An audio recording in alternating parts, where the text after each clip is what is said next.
नेहाभिक्रमनाशोऽस्ति प्रत्यवायो न विद्यते स्वल्पम् अप्यस्य धर्मस्य त्रायते महतो भयात्। इस प्रयास में न तो हानि होती है ना ही हास्य, अपितु इस पथ पर की गई अल्प प्रगति भी महान भय से रक्षा करती है। व्यवसायात्मिका बुद्धि एकः कुरु नन्दन बहुशाखा हनन्तश्च बुद्धयो व्यवसायिनाम। जो इस मार्ग पर चलते हैं वे प्रयोजन में दृढ़ रहते हैं, उनका लक्ष्य भी एक होता है। हे कुरुनंदन, जो दृढ़ प्रतिज्ञ नहीं है उनकी बुद्धि अनेक शाखाओं में विभक्त रहती है।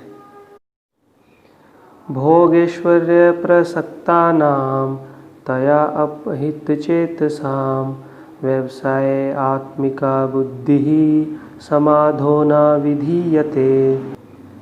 जो लोग इंद्रिय भोग तथा भौतिक ऐश्वर्य के प्रति अत्यधिक आसक्त होने से ऐसी वस्तुओं से मोहग्रस्त हो जाते हैं, उनके मनों में भगवान के प्रति भक्ति का दृढ़ निश्चय नहीं होता।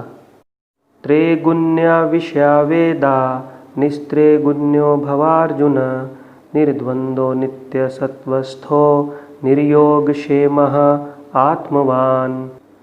वेदों में मुख्यतः प्रकृति के 3 गुणों का वर्णन हुआ है। हे अर्जुन, इन तीनों गुणों से ऊपर उठो, समस्त द्वैतों और लाभ तथा सुरक्षा की सारी चिंताओं से मुक्त होकर आत्मपरायण बनो।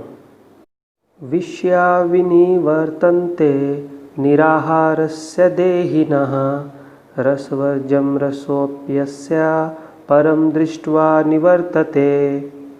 देहधारी जीव इंद्रिय भोग से भले ही निवृत्त हो जाए, पर उसमें इंद्रिय भोग की इच्छा बनी रहती है।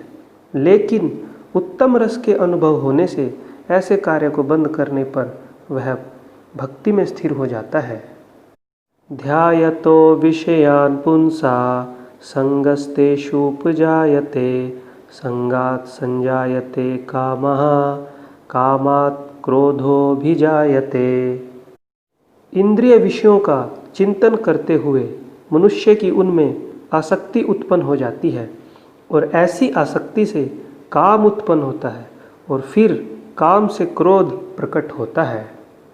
या निशा सर्वभूतानां तस्यां जागर्ति संयमी यस्यां जागृति भूतानि सा निशा पश्यतो मुनेः।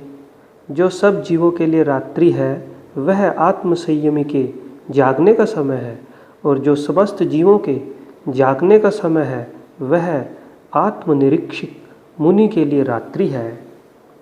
हरे कृष्णा।